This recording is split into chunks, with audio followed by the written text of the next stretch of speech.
Engineering counselling நெருங்கிட்டு இருக்கு.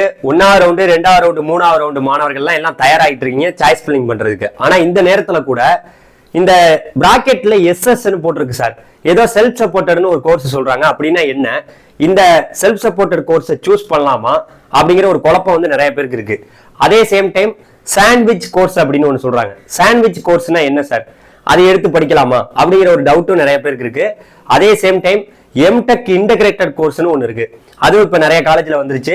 இந்த கோர்ஸ் எல்லாம் நம்ம சூஸ் பண்ணலாமா அப்படிங்கிற ஒரு குழப்பமும் நிறைய பேருக்கு இருக்கு. இப்போ சொல்ல போகணும்னா இந்த செல்ஃப் சப்போர்ட்டர் கோர்ஸ், இந்த சாண்ட்விச் கோர்ஸ், இந்த எம்டெக் இன்டகிரேட்டட் கோர்ஸ், இது எல்லா கோர்ஸும் எடுத்தா 7.5, அதாவது 6வது இருந்து 12வது வரைக்கும் கவர்மெண்ட் ஸ்கூல்ல படிச்ச மாணவர்களுக்கு இந்த 3 கேட்டகரியும் வந்து எடுத்தா ஃப்ரீயா அப்படின்னு கூட நிறைய பேர் கேட்கிறாங்க.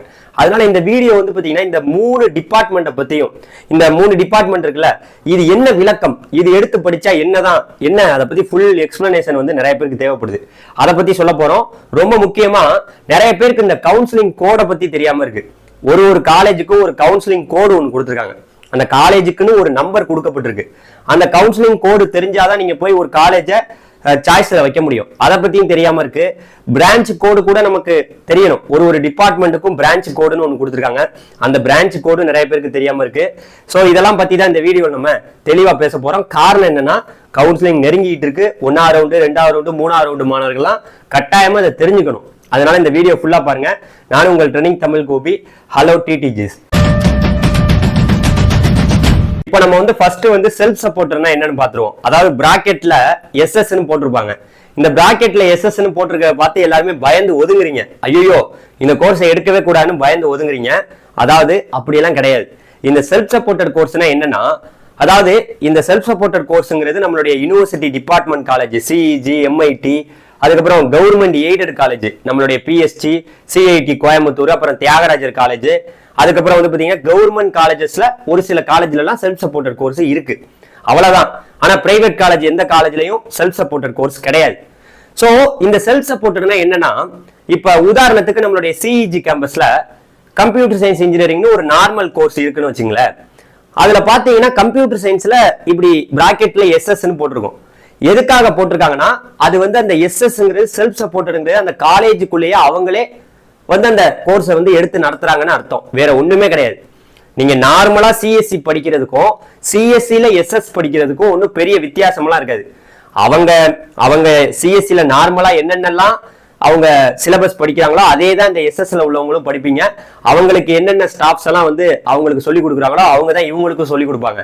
ஆனா ஃபீஸ் வந்து பாத்தீங்கன்னா கொஞ்சம் இந்த செல்ஃப் சப்போர்ட்டட் எடுக்கிறவங்களுக்கு ஃபீஸ் வந்து கொஞ்சம் அதிகமா வரும்.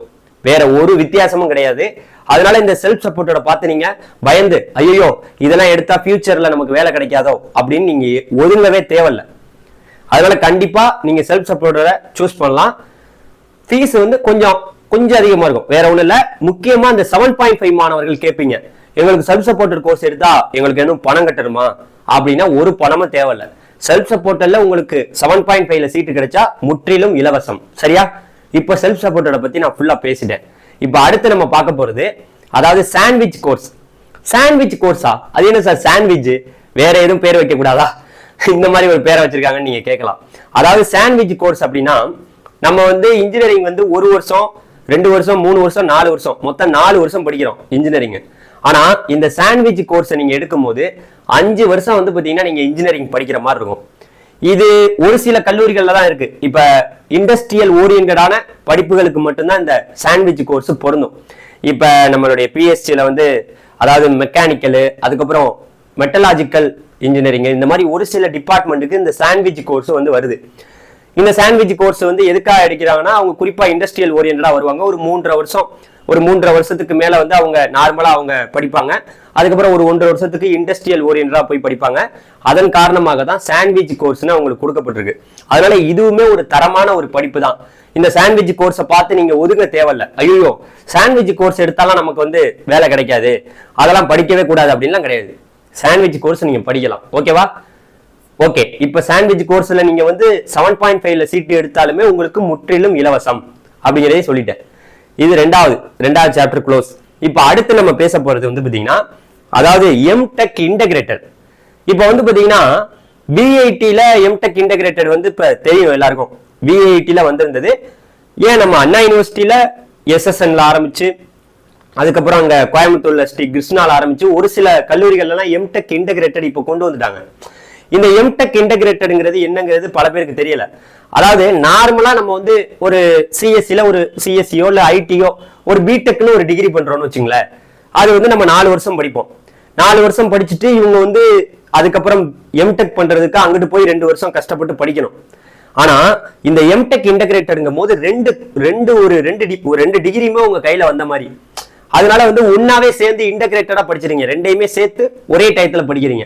இவங்க இந்த எம்டெக் இன்டகிரேட்டட் படிக்கிறவங்க மொத்தமா சேர்த்து 5 வருஷம் படிக்கணும். ஒரு வருஷம் கோர்ஸ் கிடையாது எம்டெக் இன்டகிரேட்டட். இந்த எம்டெக் இன்டகிரேட்டடா 5 வருஷம் படிக்கணும். அப்ப 5 வருஷம் படிக்கணும்னா நீங்க நோட் பண்ணிக்கணும். நார்மலா நீங்க 3.5 வருஷம் படிப்பீங்க, ஒரு நார்மலான படிப்பு. அதுக்கப்புறம் அதுக்கடுத்த ஒரு 1.5 வருஷத்துக்கு நீங்க ட்ரைனிங் அது இதுன்னு எல்லாமே உங்களுக்கு வரும். எல்லாமே சேர்த்து உங்களுக்கு 5 வருஷம் வரும். நீங்க வந்து டைரக்டாவே பிஜி முடிச்ச மாதிரி தான். அதனால நீங்க வந்து பிடெக் படிச்சிருக்கோம், நான் வந்து பிடெக்கே எடுத்துக்கிறேன், நான் எம்டெக் இன்டகிரேட்டட் எடுக்கவே கூடாது, எம்டெக் இன்டகிரேட்டடை பார்த்தா பயமா இருக்கு அப்படின்லாம் நீங்க ஒதுங்க தேவையில்ல. அதையுமே நீங்க சூஸ் பண்ணலாம். எம்டெக் இன்டகிரேட்டடும் ஒரு நல்ல அருமையான ஒரு படிப்பு தான். இன்னைக்கு எத்தனையோ பேர் VITல ஒரு 5 இயர்ஸ் கோர்ஸை வந்து எடுத்துட்டு படிச்சுட்டு இருக்காங்க. எம்டெக்ல மட்டும் இன்டகிரேட்டர் கிடையாது, MSCல இன்டகிரேட்டர் இருக்கு.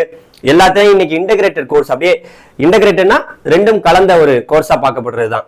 அதனால பிடெக்கும் எம்டெக்கும் சேர்த்து தான் நீங்க 5 வருஷம் படிக்க போறீங்க. அதனால இந்த எம்டெக் இன்டகிரேட்டட் கோர்ஸை நீங்க எடுத்து படிக்கலாம், ஒரு தவறுதலும் கிடையாது. நார்மலா வந்து பிடெக் வந்து பாத்தீங்கன்னா நீங்க 4 வருஷம் படிப்பீங்க. இப்போ எம்டெக்கோட சேர்த்து படிக்கிறதுனால 5 வருஷம். இல்லாட்டி நீங்க நார்மலா புதுசா போய் ஒரு எம்டெக் படிக்கிறேன்னா அங்க போய் 2 வருஷம் சேர்த்து படிக்கணும். ஒருவேளை இப்ப நமக்கு SSNல ஒரு சில கோர்ஸ் எல்லாம் கிடைக்கலன்னா நீங்க எம்டெக் கூட நீங்க எடுத்து சாய்ஸ்ல வச்சு படிக்கலாம். அது ஒரு சில டிபார்ட்மெண்ட்ல ஒரு காலேஜ்ல தான் வந்து பாத்தீங்கன்னா இந்த எம்டெக் இன்டகிரேட்டட் டிபார்ட்மெண்ட்ங்கிறது அவைலபிளா இருக்கு. ஓகே, இதையுமே தாராளமா எடுக்கலாம். இதை எடுத்து அங்கனாலும் நீங்க 7.5ல உங்களுக்கு முற்றிலும் இலவசம் தான்.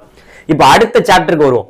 இதுதான் மெயினான ஒரு சாப்டர், அதாவது கவுன்சிலிங் கோடு. கவுன்சிலிங் கோடு ரொம்ப ரொம்ப ரொம்ப ரொம்ப இம்பார்ட்டன்ட்.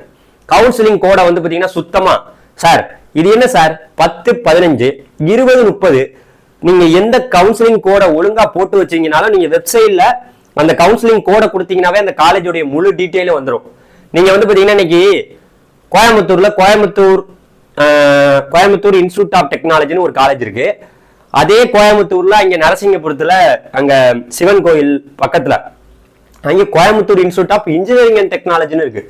2 வகையான பெயர்கள்ல 2 கிருஷ்ணா இருக்கு, 2 வெங்கடேஸ்வரா இருக்கு, 2 சென்ட் ஜோசப் இருக்கு, 2 பேர்ல இன்னைக்கு JPR 2 இருக்கு. 2 பேர்ல எத்தனையோ கல்லூரிகள் இருக்கு.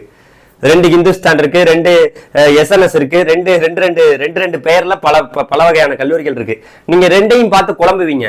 ஆனா எதை எடுக்கிறது? இப்ப இன்ஸ்டிடியூட்லாம் பாத்தீங்கன்னா Ramakrishna engineering college, Ramakrishna institute, இந்த மாதிரி குழம்பி போயிடாம கவுன்சிலிங் கோடை தெளிவா எழுதி வச்சுக்கிட்டீங்கன்னா அந்த காலேஜோடைய கோடை மட்டும் போட்டா போதும். கவுன்சிலிங் கோடை போட்டீங்கன்னாவே இந்த காலேஜ் தான் நம்ம எடுக்கணும் அப்படின்னு நீங்க தெரிஞ்சுக்கலாம். சோ அதனால ஒரே பெயர்கள்ல பல கல்லூரிகள் இருக்கு. சில நல்ல கல்லூரிகளை இந்த கவுன்சிலிங் கோடை எழுதி வச்சுக்கிட்டீங்கன்னா நீங்க எடுத்துக்கலாம். அடுத்து நம்ம பார்க்க போறது பிரான்ச் கோடு. இப்போ பிரான்ச் கோடுனா என்னன்னு கேட்டீங்கன்னா ஒரு டிபார்ட்மெண்ட்டுக்கும் இப்ப CSC, IT, அதுக்கப்புறம் ECE ஏதோ ஒரு டிபார்ட்மெண்ட்னா ஒரு டிபார்ட்மெண்ட்டுக்கும் ஒரு பிரான்ச் கோடு இருக்கு. இந்த பிரான்ச் கோடை நீங்க பெருசா பார்க்க தேவையில்ல. இதை பத்தி எல்லாம் தெரியலனாலும் உங்களுக்கு புக்லெட்ல எல்லாமே கொடுத்துருக்காங்க, ஒரு பிரான்ச்சுக்கும் என்ன கோடுன்னு. நீங்க பிரான்ச் கோடெல்லாம் சர்ச் பண்ண போறது கிடையாது. பட் இருந்தாலும் நீங்க பிரான்ச் கோடையும் நீங்க பாத்துக்கலாம் அப்படிங்கிறத நான் சொல்றேன். அதுக்கப்புறம் அட்டானமஸ் காலேஜ் அந்த வெப்சைட்லயே உங்களுக்கு ஷோ ஆரம்பிச்சிடும். அட்டானமஸ் காலேஜா பாக்குறீங்களா, நீங்க என்னென்னலாம் பாக்குறீங்கன்னு விரைவில் நம்ம சேனல்ல வந்து பாத்தீங்கன்னா உங்களுக்கு சாய்ஸ் ஃபில்லிங் எப்படி பண்றதுன்னு ஒரு தெளிவான ஒரு வீடியோ வந்து நம்ம கொடுக்க பார்ப்போம். அதனால இதெல்லாம் உங்களுக்கு தெரியணும். இதெல்லாம் பத்தி நீங்க தெரியாம ஐயோ SS நம்ம எடுக்கவே கூடாது, சாண்ட்விச் கோர்ஸை நம்ம ஒதுக்கிறணும், எம்டெக் இன்டகிரேட்டடை நம்ம எடுக்கவே கூடாதுன்னு நீங்களா ஒதுங்கினீங்கன்னா இன்னொரு ஆள் அதை நீங்க பயன்படுத்திக்கலாங்கிறதுக்காக தான் இந்த வீடியோ. நன்றி, அடுத்த வீடியோ சந்திக்கலாம். பாய் TDJs. தேங்க்யூ.